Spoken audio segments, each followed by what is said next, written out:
Well, here we are again with StoneMakers, and we have a new wall that we're going to put in. And we've done several videos on walls, but this one here is going to be a start to finish rebar in here. The sand base, that's going to get plenty for drainage. We're also going to have some reapers into this, but we're going to show how we build the wall. Also, he had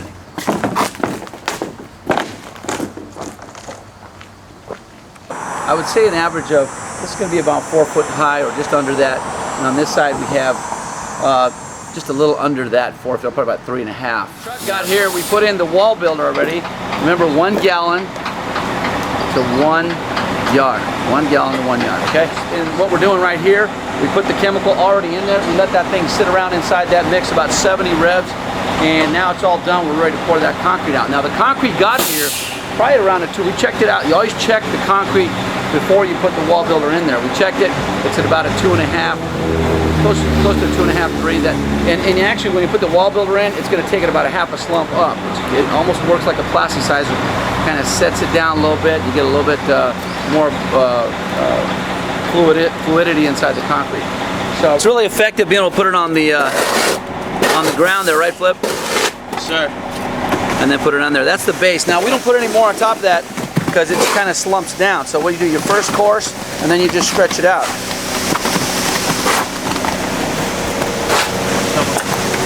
I'm gonna give you a little pile. Yep. And then I'm gonna run a bead down. So now you let this pile sit here. What for, Corey? We're gonna let this stiffen up a little bit so we can add it to the corner here. Start bringing it up next to the staircase here. While we're waiting on that, we're gonna run a bead down in the footer.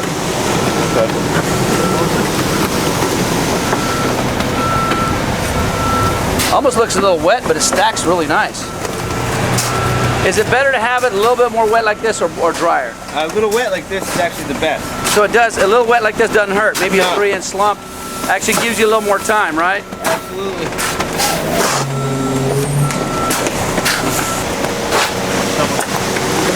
I'm gonna give you a little pile. Yep. And then I'm gonna run a bead down. Just stiffen up a little bit so we can add it to the corner here. Start bringing it up next to the staircase here. While we're waiting on that, we're gonna run a bead down in the footer.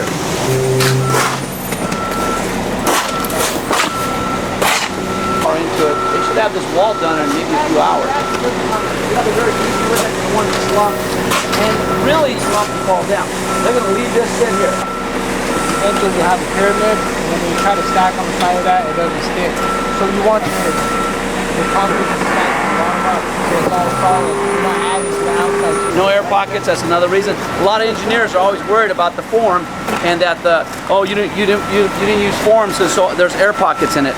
We've never had a StoneMaker wall ever fail, and that is huge. So this is kind of the techniques on how we get this in. So it kind of compresses it as we go up. That's why the difference between having it too dry and having this right here. Do you prefer it too dry or more like this here?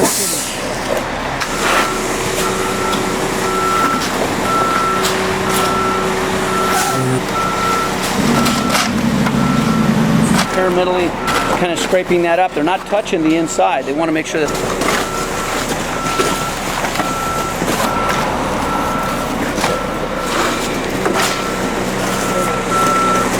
when I talked to the customer, he said, "How long do you think this will take?" I said, "Give me about a week." I didn't tell him it was going to take a week, but I said, "Give me a week." So we should have it done within a few days here.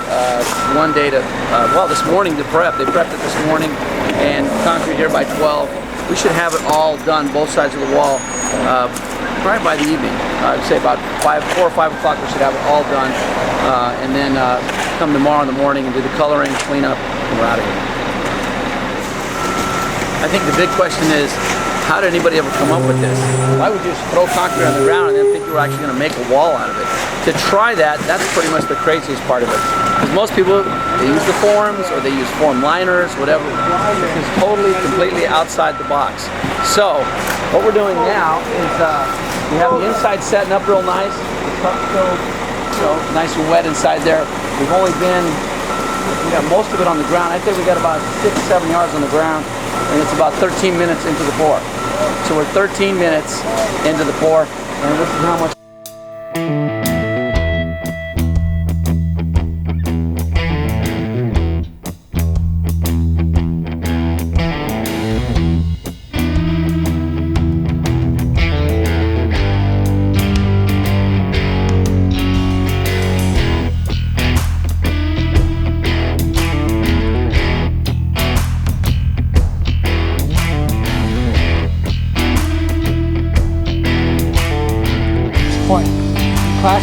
get this perfect. That's good enough.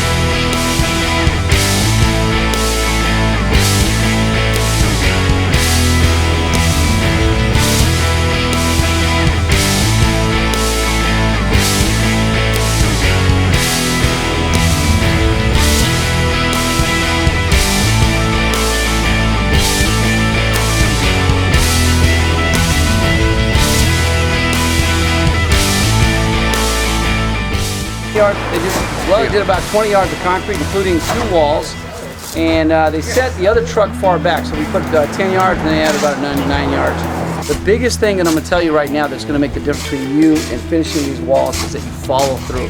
Because there comes a point where you're like, oh man, you're tired, you don't want to get on it, you've been on this thing continually, you cannot stop. They broke, they didn't even actually had lunch before they finished. Now you figure, concrete didn't get here till around 15 till 12. They put the wall builder in, spun it up, started pouring it around 12. We got both walls pretty much done, and let's see what time it is. You're at 3:51. 3:51. So 3:51.